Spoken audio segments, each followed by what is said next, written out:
Walker, KO, Walker, KO, Walker, KO, Walker, KO. Red, white, black. Bitch, tell me what This was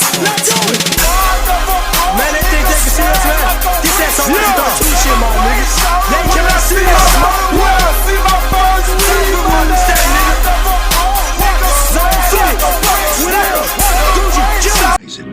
What did happen to the fellow that started this job? It didn't work out. And everyone fears it. This place is infested. That might be the understatement of the year. Broken? Because one by one, it will devour them all. We're like shrimp in an all-you-can-eat salad bar, and that thing ain't stopping till it's full. What's going on, man? We are back for another movie review. What's going on YouTube? This is officially the low-key horror game. We are being transformed. We are in the start of October. It's going to be all retro Halloween movie reviews, new up-to-date 2023 horror movie reviews. Tomorrow we're going to be doing Saw X, so welcome to the low-key horror game. No, I'm just messing. So I'm here for a classic retro review, one of my childhood favorite monster movies, Stephen King's Graveyard Shift that came out in 1990, man. Plot-wise, you are pretty much dealing with a skeleton crew, and you got this guy who's pretty much the boss of this worn-out warehouse, or you can call it a mill or whatever, and he's pretty much trying to hire or put together a skeleton crew to pretty much clean this place up because he has a lot of legal issues going on with the rat infestation. You got a good little cameo from Brad Dourif, who plays Chucky. He's playing the exterminator in here. But overall, horror movie wise, I enjoyed this as a creature film, man. I think it has good designs. I think it has good gore effects for the fact that this was 1990. Practical effects, man. Character wise, I mean, give or take, I didn't mind following these individuals. I mean, as far as our main characters, which is this guy who pretty much just moved into town and who's about to be the new hire to come on as far as this meal or whatever to be a part of this graveyard shift. But as far as everybody else, I was more so engaged with the villain, who is our villain we supposed to be getting with us as far as the boss of this warehouse or this mill who is putting the skeleton crew together, because it's a whole thing going on, and we see that people are going missing, people are getting killed by some creature or whatever that is down in this basement or that is a part of this mill or whatever, where all these rats are coming from or whatever.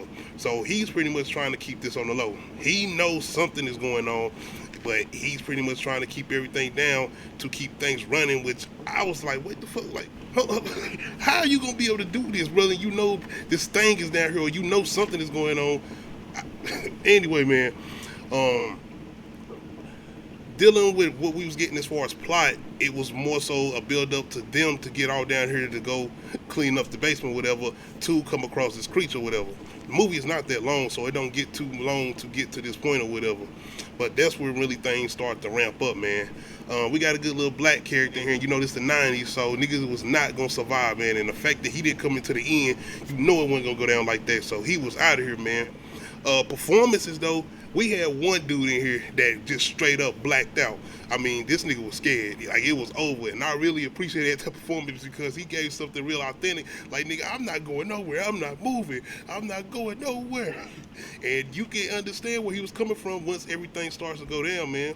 When it comes to the kills, once again, this is the 90s. So the route they were taking, once again, with the effects or even with the actors and their performances as far as when they dying or whatever, I was into it, man. I was going along with it.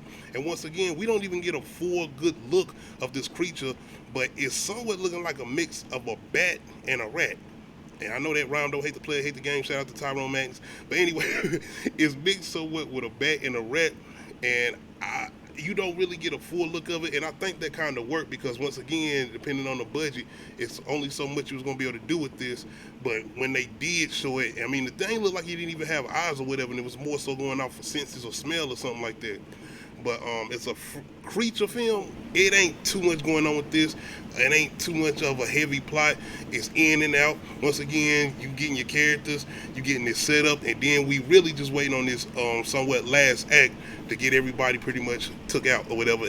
One thing I really did enjoy is another thing as far as the survivors, because it is kind of a setup making it seem like you're gonna have two particular survivors, but it don't end up going that way, and somebody ends up getting took out. And it's just showing you how crazy this one main dude is as far as the main villain and the boss of the mill or whatever, and just how loony he is, especially when we get to the end and we got this whole standoff with him and the creature or whatever, and this nigga's on some like Predator shit thinking he Arnold Schwarzenegger and he get fucked up.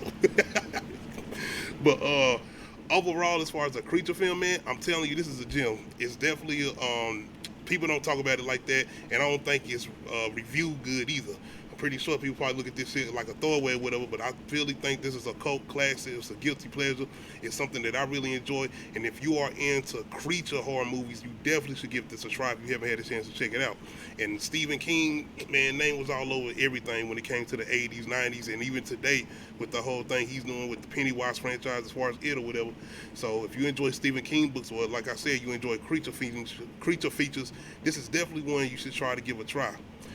Anyway, man, once again, you are welcome to the Low Key Horror Cave. We're going to be doing a lot more retro reviews. This is one of the ones I want to start off with. It's one of my favorites. I really enjoyed it. I just rewatched it again. I'm going to be watching Silver Bullet and be doing a retro review of Silver Bullet too. Anyway, man, make sure y'all hit that like button. Make sure y'all hit the subscribe button. Make sure you hit that notification bell, let you know when I upload new videos. Other than that, we out.